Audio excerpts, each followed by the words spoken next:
commencer, il y a un déclin des lecteurs dans le monde de 2,3% chaque année.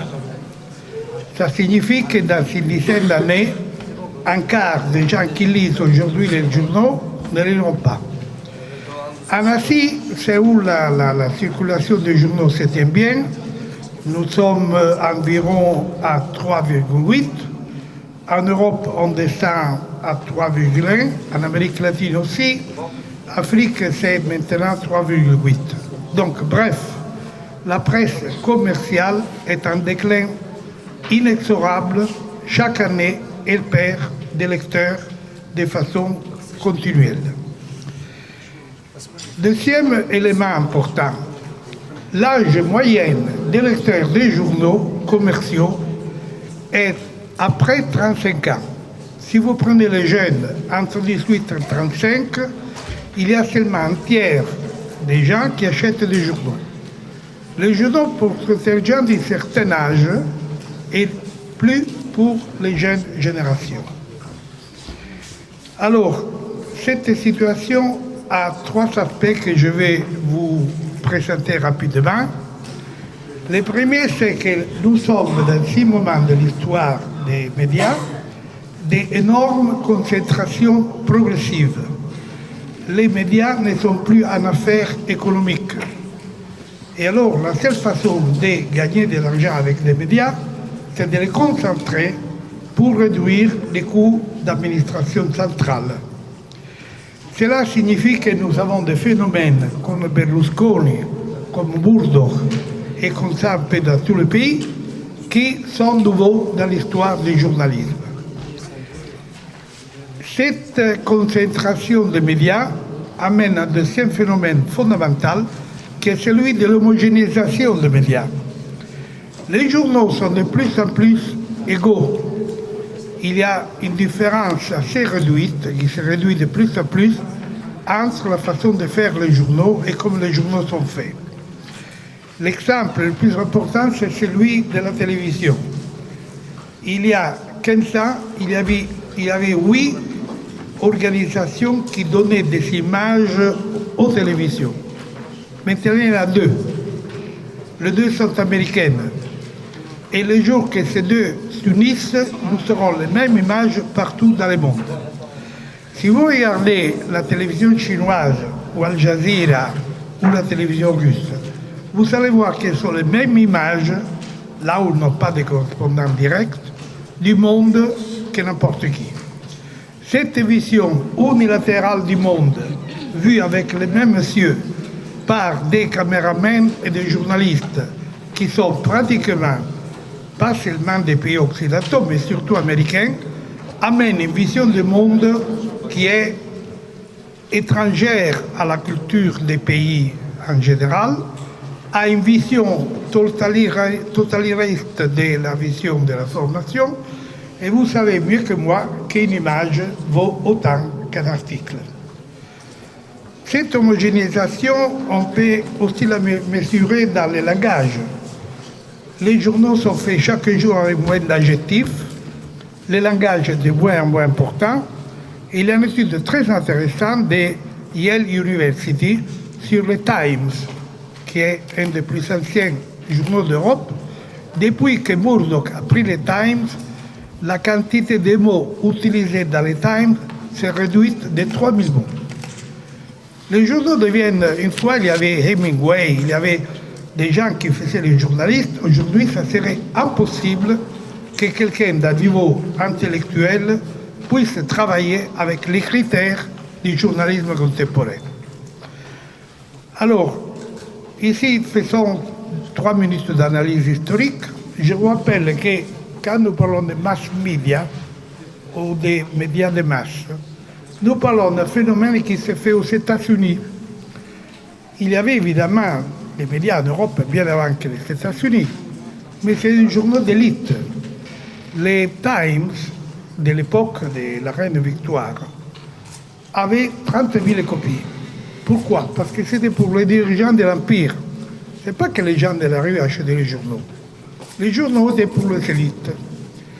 Il arrive la les phénomènes qu'on appelle en anglais je ne sais pas, les chrysoles, enfin là où on met tout ensemble, des immigrations qui viennent de tous les côtés du monde aux États-Unis.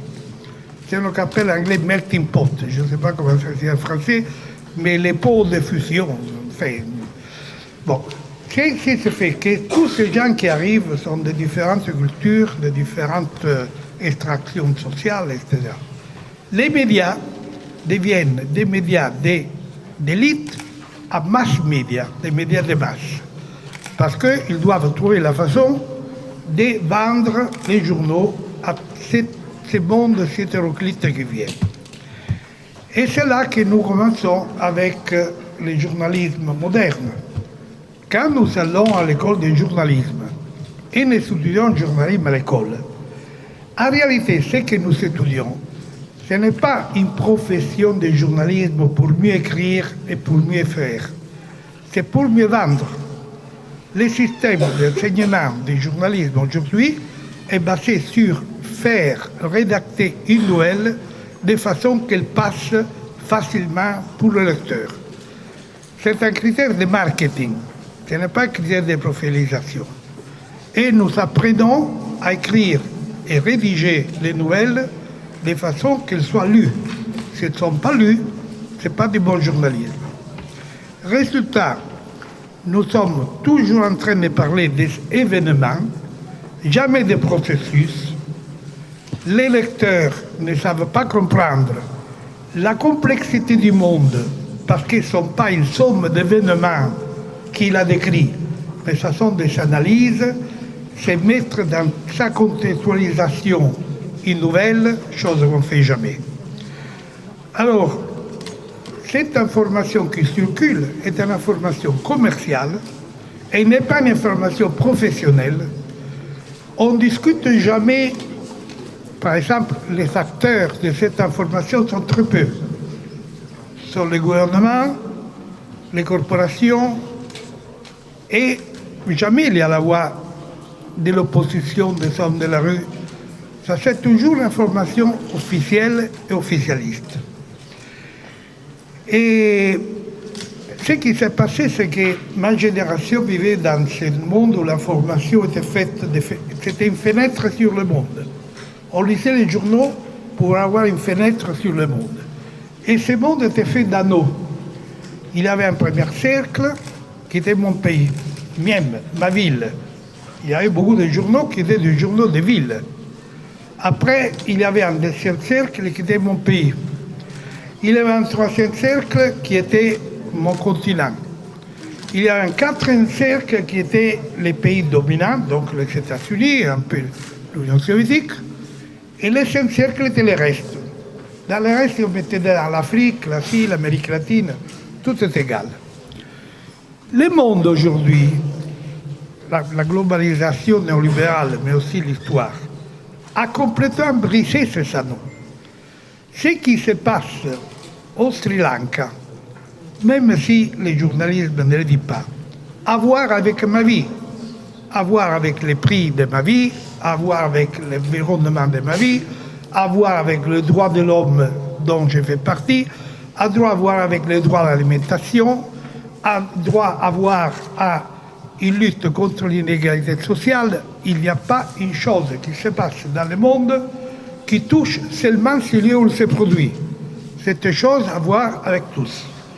Et le drame du journalisme, c'est qu'au lieu d'expliquer ce monde si complexe, il se retire de plus en plus dans l'événement, dans la petite nouvelle, toujours en cherchant les critères pour vendre. Donc, des gens connus, les acteurs sont toujours des gens connus. On donne la parole toujours au pouvoir ou économique ou politique, parce que c'est facile. Et il suffit de voir comment les événements internationaux sont suivis pour voir, par exemple, je vais vous faire un exemple. Je ne vais pas donner à cela une qualification politique. Mais en ce moment, il y a l'armée irakienne qui est en train de reprendre la ville d'Irkouk. Très bien.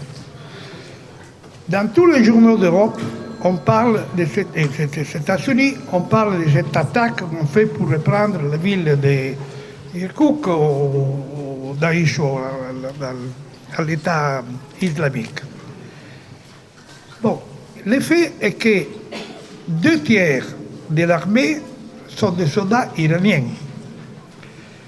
Et pour les États-Unis, reconnaître qu'ils sont en train de coordonner des opérations où les 2 tiers sont des Iraniens et seulement un tiers sont des Irakiens, c'est impossible. Résultat, je vous défie à trouver un journal important, sauf Le Monde qui l'a une fois, qui explique qu'en ce moment, il y a une opération conjointe Irak-Iran contre l'armée islamique. On ne le dit pas. Alors on se demande, mais un journaliste, comment il fait son travail? Il prend les sources américaines et les met tout simplement. Ça, il y a une explication. Que vous le voulez ou non, les agences de presse internationales sont la fenêtre pour les journaux. Il y a très peu de journaux qui peuvent avoir des correspondants étrangers. S'ils sont des correspondants étrangers, ils les mettent dans les villes classiques, Washington, Paris, Londres. À Nairobi, il y a 20 ans, il y avait 48 correspondants étrangers. Aujourd'hui, il y en a 2. La radio-télévision italienne a fermé tous les bureaux en Afrique, tant pour faire un exemple. Et ça passe partout, parce que ça coûte cher. Et alors, on coupe les frais, mais on élimine la vue sur le monde. Et qui donne la vue sur le monde? 3 agences. La France Presse, la Associated Press et la Reuters. Après, il y a d'autres qui luttent, comme l'Interpress Service, nous avons 2400 journaux. C'est pas qu'on est tout petit. Mais vous pouvez aller dans les journaux traditionnels comme le Financial Times, il va prendre seulement Reuters. Il ne va jamais prendre une agence alternative. Donc nous sommes dans ce cercle sur le monde où la vision du monde est donnée par 4 chats. Parce que les journalistes de AP, France Presse et Reuters, tous ensemble, au dehors de l'Europe, sont 240 personnes. Et ce sont 240 personnes qui donnent le monde à lire aux gens.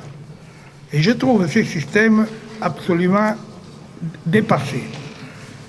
Alors on veut parler des nouveaux médias, les Huffington Post, qui est la nouvelle idée.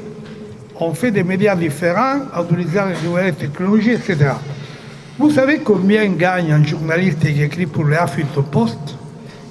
Il est payé par clic, il n'a pas un salaire. Il est payé par chaque clic. Alors j'écris un article, la Huffington Post le publie, on fait les gens, car la Huffington Post est digitale, on le voit par Internet. Et je cherche l'article de Roberto Savio, très bien. 5 personnes, 5 clics. Chaque clic, $10. Maintenant, si j'écris un article sur le fait que la Merkel fait l'amour avec un chien, vous pensez que ça aura plus de clics que si j'explique ce qui se passe aujourd'hui dans le jeu du pouvoir en Syrie? Il aura beaucoup plus de clics, l'article sur la Merkel avec un chien, et celui qui fait cet article va gagner beaucoup d'avantages de celui qui explique ce qui se passe aujourd'hui en Syrie.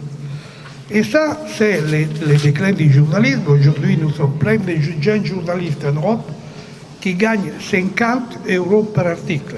Et il y en a plein. Il y a un déclin de la qualité du journalisme qui est dramatique. Bon, maintenant, je vais toucher un deuxième thème, celui d'Internet, parce que c'est un thème qui a à voir avec tous nous ici. Bon, Internet, on a toujours fait une bataille, le Forum social mondial. Quand on a fait la première réunion de Porto Alegre, nous qui faisions partie de l'organisation, on pensait avoir 15 000, 18 000 personnes. Ils sont arrivés 60 000 personnes. Parce que Internet permet la mobilisation sociale. Remarquez, la mobilisation sociale, c'est fait parce qu'il y a des bases, des raisons pour la mobilisation sociale. Autrement, Internet servirait à rien. C'est des causes effectives qui permettent que l'utilisation d'Internet puisse mobiliser des masses, puisse créer des consciences, puisse créer de la participation. Il ne faut jamais oublier qu'Internet, comme instrument, est neutre. C'est comme le téléphone. C'est l'usage qu'on en fait. Mais maintenant, il y a une enquête très importante qui a été faite sur les jeunes gens et Internet.